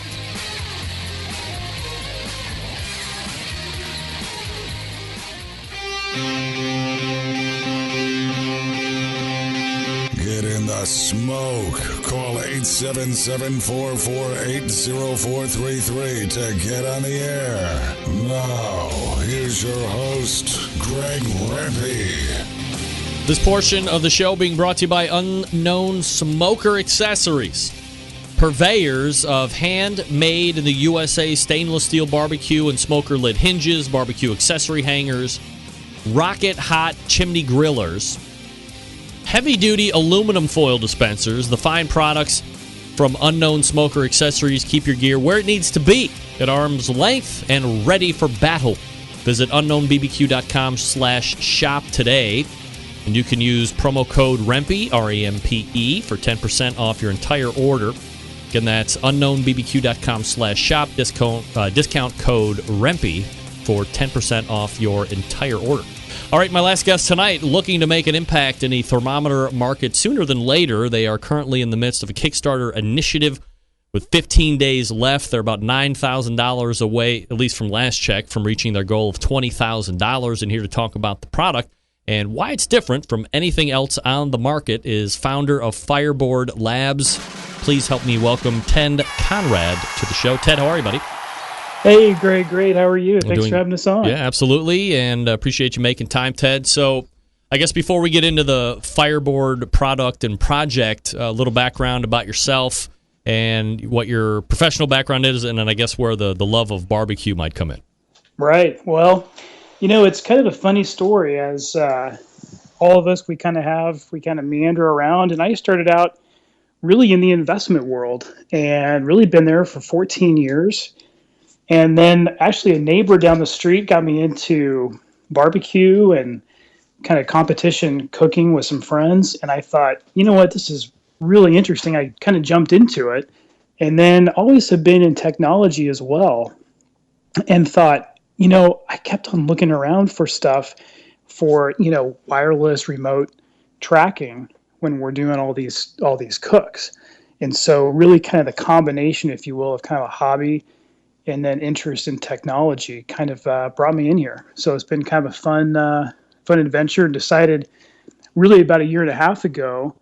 And with the good college friend of mine, Stephen Brigham, we actually jumped into this project, and it's been a wild adventure, but it's been fun. Ted Conrad joining me here on the show. The website, by the way, fireboard.io. Is that right, .io? Yes, correct. Yep. Okay. So if you want to check it out here while we're talking, fireboard.io. And let's talk about Fireboard here, Ted. Certainly there are any number of thermometers and automatic pit temperature control devices on the market today, perhaps now more than ever before, just like cookbooks, it seems. What did you see missing in the market that Fireboard, at least in your opinion, will help solve? Yeah, well, I guess the first thing was really for us, and it probably starts with what a lot of people are doing, but if you're working on a smoke or a cook, and, if you're out there 3, 5, 10, 15 hours, you want to have a good idea of what's going on. And obviously temperature, as we all know, is so important. And so I found myself just wanting to be able to take a step away if I went down, to the store, if I went over to the neighbor's house, and just be able to see a live real-time view of what's going on. And then I guess when I started to look, what I found was that there was nothing really simple. So if we think about what we're doing here at Fireboard, it's really 3 things. Number one, we want to make it extremely simple. I think people these days want to take it out of the box and expect it to work. The other thing is really key is just to make sure it's affordable. We can't spend $300-$400 plus on a gadget. And then the last thing is really to make it smart. And there's a whole lot really that goes into that, and I can probably get into that later. But it's really just all the features that are built in. And I found that the products that are out there, I found there are some features here, maybe some features there, but not one product that brought everything all together. Ted, here's what I think about the general public, and I'm a little more harsh than you. I think the American public wants everything, and they don't want to pay dick for it, and then they still expect it to be as easy as you say. So that's great in being, the lazy American that wants everything for nothing. But from a business standpoint, how are you able to position that, to the marketplace, but more importantly, how are you be able to do that from a financial standpoint and in good business to accommodate what the consuming public wants, but also remain in business and be profitable? Yeah, well, that's a great question. One way to answer it is we started this beginning of 2015, and everybody knows the last 30 years technology gets just cheaper and cheaper, but really just the last couple of years, the prices of these connected sensors and these connected little small computers, which is really what the Fireboard is. It's just this tiny little computer. The price of that has come down so much in the last couple of years that now we're able to build in all those features to the thermometer. And really 5 years ago, 4 years ago, we could not have done this. It probably would have been close to $300 or $400. So it's just the last couple of years that's kind of allowed us to do this. How does the product work? And I guess, and I'm flashing some pictures up here as we're talking. I don't know if you can see that or not, but give us kind of a mental picture of what it looks like and how it will operate. Yeah. Well, okay, so the main idea, we have 6 channels. So that was one thing that we heard from some early users of our beta devices. But, instead of having 2 or 3, let's make sure we have plenty of channels if we need them. So there's flexibility there. And then really you take it out of the box. And the nice thing is with the Fireboard, it connects over Bluetooth. Basically, you turn on your phone and the Fireboard and you're paired up. It's basically ready to go. You can use it over Bluetooth if you want. But the nice thing is, what's beautiful about the Bluetooth is to set up your Wi-Fi, it's basically a one-step process. I mean, you just type in, your Wi-Fi access point and your password, and you're good to go. So that's extremely, extremely simple. You don't have to plug in USB cables or, go into a bunch of router configuration settings and all that. Connects right to our cloud, our servers, and you're good to go. And then everything else beyond that is pretty straightforward. I mean, you can set up alerts. It gives you a nice graph of your cook. Obviously, it gives you, all the real-time temperatures as you're going, and it streams over right to your phone wherever you are. So could I literally be in the grocery store 5 miles away and see how the temperature is rising or declining, or do you get out of range at some point? No, as long as it's all contingent on just having access to the internet. So, your phone, as long as you have data, then you're good to go. Is the product 100% reliant? I love Kickstarter as much as the next guy. Well, let's save that question for a little bit later in the interview. Yeah. But so how much you foresee this product retailing for? Yeah, we are right now at the $189 price point. There are some factors, and really, as you can imagine, it's really about volume. As we can produce more and we can start pooling together larger orders, I think it's entirely possible that price could move down. I think it's pretty easy to see that moving down to $179, and it's potentially possible to move that down to $169 if we can really ramp up in size. When you say it has 6 channels, is one of those reserved for the probe that would actually go into the cooker to monitor, or is there, 7 with 6 having all these additional inputs, with one being dedicated to like a pit temperature temp probe? Yeah, well, the way it works is our probes, and we can actually, there's some photos, but there's several different variations of our probes, but you can basically mix and match. So if you want to use 3 different ambient probes, 2 different food probes, that's just fine. We actually have, it's interesting, out of competitions, we've had guys that'll use, 2 different smokers side by side, and they'll have one Fireboard, so they're monitoring the ambient temp in one, the ambient temp in the other one, and then they have like 3 things, in one smoker and 2 in the other one. So you've got a whole lot of combinations. It's really however you want to use it. So if the probes just plug in, they work the same way if they're ambient or if they're the meat probes. Is there a temperature restriction? Can you get up to 700-800 degrees, or is it more of a barbecue temperature safety situation? Yeah, that's a great question too. And we went through a lot of if you will, testing and research with that. So our probes and the wires are rated up to 716 Fahrenheit, which gives you, obviously, there's tons of headroom there for the low and slow stuff. And honestly, it works really well even on the grill, if you're trying to get something up to pretty high temperature there. In regards to the cloud, you had mentioned that once you're up and running, it connects to your cloud. So do you have to set up an account and then you have access to a certain amount of history of stuff that you have cooked? Or if I started in June and 5 years from now, I could go back and see that first cook in June? Yeah, we've designed this. I think the best analogy, it's almost kind of like a Fitbit. It's kind of like a fitness tracker for cooking.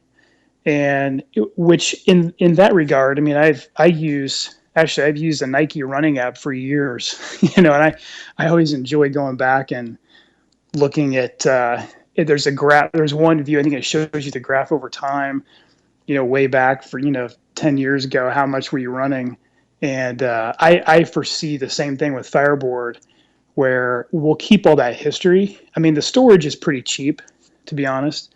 The only limitation we put on the users for the consumer side is really just that they can't run it for 24/7, 365. That just becomes a storage nightmare on our part. So as long as they're just storing, barbecue, whether it's, a certain cook here and a certain cook there, then, we'll keep that storage online and they're good to go. Battery operated, or do you need some type of AC/DC situation to keep it running? Yeah, that's the fun thing. We built this. We wanted to make sure it could run. So it'll run 24 hours on a battery. So, you'll be set up, honestly, for your longest cooks. And it's micro USB. So, if you want to run longer than 24, you just pop in one of those little external battery packs and you're good to go. In regards to the storage, is that a cost to the client at all, or the customer, or is that a cost you guys cover because you had said it was kind of inexpensive-ish? Yeah, so what we've done, and Greg, this, the scope of this, but we have some commercial application for this. For the guys who are monitoring 24/7, 365, we're charging them $10 a month. But what we said was, for guys who are using this on the consumer side, really for barbecue, that's going to be free. And I think we're going to probably settle on a data usage plan, if you will. I think what we're going to say is basically 3 months of the year, worth of data, if you will, that will be totally covered. So if you want to use it, one whole week and then you take 3 or 4 weeks off, or if you want to use it for 3 months straight, that's fine. Or if you use it for, 1 day a week, you could use it every single week, something like that. Ted Conrad joining me here on the show, talking about the Fireboard, the website fireboard.io. So let me get back to the question I was going to ask you a couple minutes ago. I see a ton of Kickstarter projects. I have no idea what percentage get funded or go beyond and they become extremely popular versus the ones that just die right off the bat and never go anywhere. Is this product 100% reliant on the success of the Kickstarter program, or do you have venture capitalists and hedge fund managers waiting in the wings in case this doesn't pan out? Yeah. Well, yeah, great question. We are actually, and Kickstarter will range all across the board. You have some guys that are just starting out and they had the idea, they might have a prototype, but then you have other guys that are pretty much finished. What they're trying to do is they're trying to put a larger order together. And that's really our case. So we've actually spent the last year and a half, we've done research and development and we funded that. And so that's really great news. We see this as a great product for the barbecue community. And so this is already, and we have guys field testing some of our early units now. So the point of this campaign with Kickstarter is really just to batch together a large order, and that way it kind of helps bring our cost down on that order.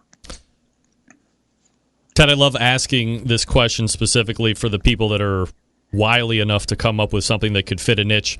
Having that investment/finance pedigree that you do have for 10, 14 years, is there any forethought on your part into trying to come up with a product that might be positioned to sell off to a bigger company in the industry? For example, iGrill sold to Weber earlier in the year. Not a quick transaction by any stretch, but a sale nonetheless.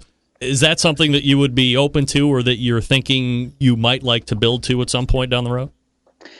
Well, yeah, and we've had that question before. And honestly, the answer is I just don't know. I did not, when I got into this, start the company with the idea that we would sell it. I think if there was the right partner that came along, and if everything made sense, then I think we would definitely be open to it. There's some great companies out there, that are building great products. And honestly, I joke with some of our friends, my life would have been easier if I could have just bought a thermometer at the store, right? So, but we've kind of gone off on this adventure. But there's some great companies, and maybe there's an opportunity to partner up in the future. I don't know, but for the time being, it seems like I think really the last year I've seen a lot of development when this all the Internet of Things, all these devices, these connected sensors, and I think what we're going to start seeing is a lot of, like you saw Weber and grill manufacturers, pellet especially probably, are going to be looking at companies building technology kind of like ours. And so it'll be interesting to kind of see what happens there. Are there other products you have in the hopper that you would look to develop, assuming the flagship product takes off and meets the benchmarks you have set for success? Yeah, absolutely. I mean, that's what's exciting about it. We've really built the infrastructure because it's not only a thermometer, but we've built the whole infrastructure. If you see the apps on your phone, you see, and by the way, there's a beautiful web front end that Steven built that you can actually see all your real-time temperature, graphs, history on your desktop at the same time. But that whole infrastructure is in place. So that's a nice scalable platform. We've had guys ask us about their, humidors and their wine coolers. They want humidity tracking. Yeah. So that's a nice add-on. And we actually have an auxiliary port built into our device. So we're sort of waiting to be able to do that, but that's going to be the nice addition to the Fireboard, if you will. And then honestly, we can keep on adding on from there. I mean, there's on the commercial side, it's almost limitless. There's cold storage tracking. So there's a lot of stuff. When you get into temperature, I mean, it's just unbelievable.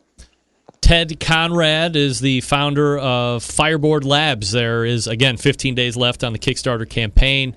I'll go ahead and link that up in the show notes as well. But if you want to see it here in the next handful of hours and you just can't wait, Fireboard.io is the website that will link you over to Kickstarter as well. Ted, I wish you success with the project, and thanks so much for coming on tonight. Really appreciate it. Oh, thank you. I appreciate this. You got it. There he is. Ted Conrad. That is not the right screen that was supposed to be up here, but this is.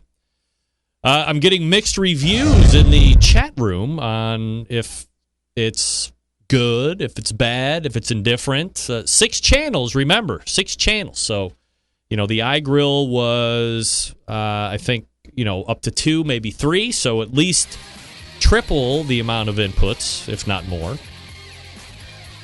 You be the judge. I guess we have to see if it gets funded. Right? We'll see.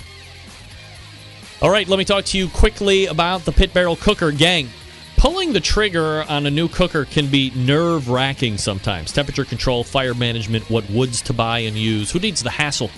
But I strongly suggest a Pit Barrel Cooker. The Pit Barrel makes cooking simple and fun, and it just might be the most unique, versatile cooker on the market today.